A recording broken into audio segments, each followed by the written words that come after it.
Back when I started out, the first thing I did on my, pursuit of a career in entertainment was walk out on the stage with a guitar and sing a song.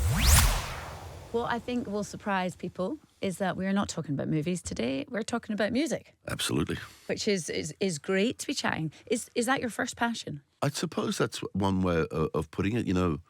Funnily enough, I started working as an actor as a child when I was 6, but it's also the same year that I got given my first guitar.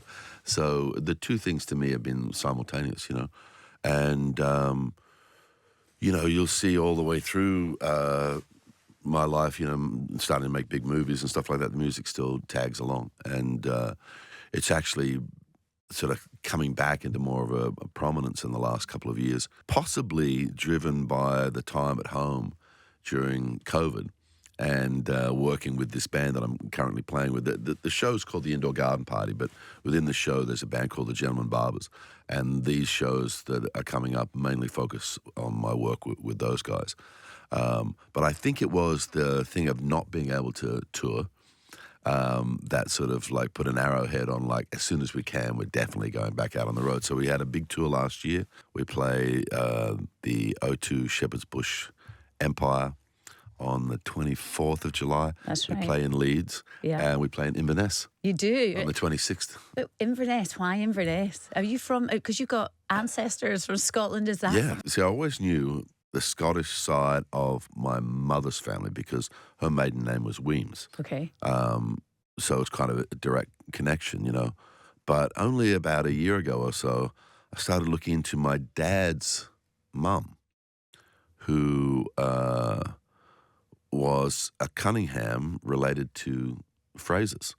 And turns out that, and I've always thought we were more recent migrants to New Zealand, but it turns out there was this guy, John Jock Fraser, who arrived in New Zealand aboard the Whitby in 1841. Okay. And first man known to have stepped ashore on the South Island of New Zealand wearing a kilt. But apparently I'm related to the 6th Lord Lovat, who was a mate of Robert the Bruce's, and the 3 crowns on the shield represent the 3 times that he saved his life. And then he also married Robert the Bruce's sister. Okay. So, but I feel kind of like one of those outsiders that, like, oh, you've got this little bit of Scottish stuff and you get so excited because everybody wants to be related to, somebody famous that's Scottish kind of thing. So I don't really know. Can you do a Scottish accent? I probably could if I studied it for a while. Okay. I don't have it in my back pocket. Sure thing. Okay, fair enough. Let's chat about the summer and the indoor garden party, because it's going to be a busy, busy summer. And you've also got Glastonbury as well, which is amazing to do that. Yeah. Is it true that the idea for this concept of a festival came to you when you were in a pub in London?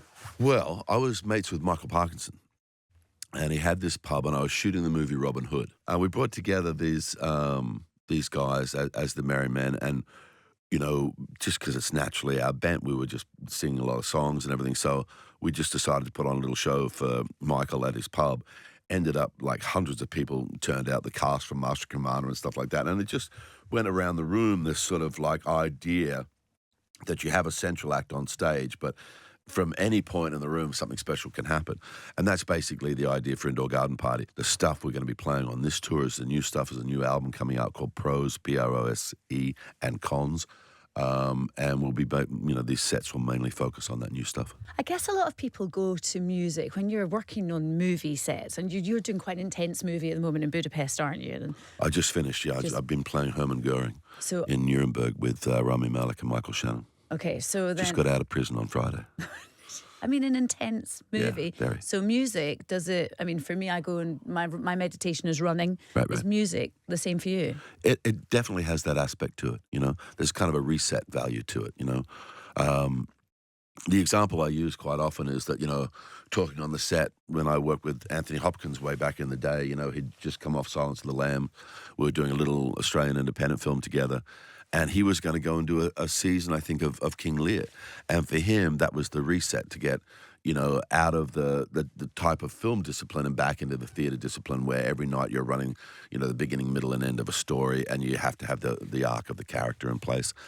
And to me, you see, back when I started out, the first thing I did on my, pursuit of a career in entertainment was walk out on the stage with a guitar and sing a song.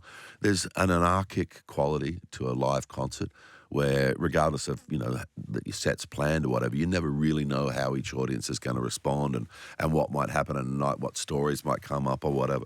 So, yeah, there's like absolutely for me, there's a reset part of that where, it's like you drop all the pretense of playing characters and costumes and all that sort of stuff, and you just walk out and face the music, so to speak, and see how you go. Now, for a lot of actors, being yourself is actually quite nerve-wracking. How are you on stage? Do you get nervous? I always get nervous, but that is part of the delicious torture of doing it. I love that feeling, where it's show day and you sort of like, because I've come to realize over time, because it was sort of, it was paralyzing when I was younger, but then you realize that feeling that you're having is only the indicator that you intend to do your very best, and then when you know it like that, then that feeling is like way friendlier, Yeah, sure. I've got to finish up, but before I do, Russell, I know just the other day, you had a bit of a milestone birthday. Yeah, apparently. Have you changed your outlook as you've got older and wiser?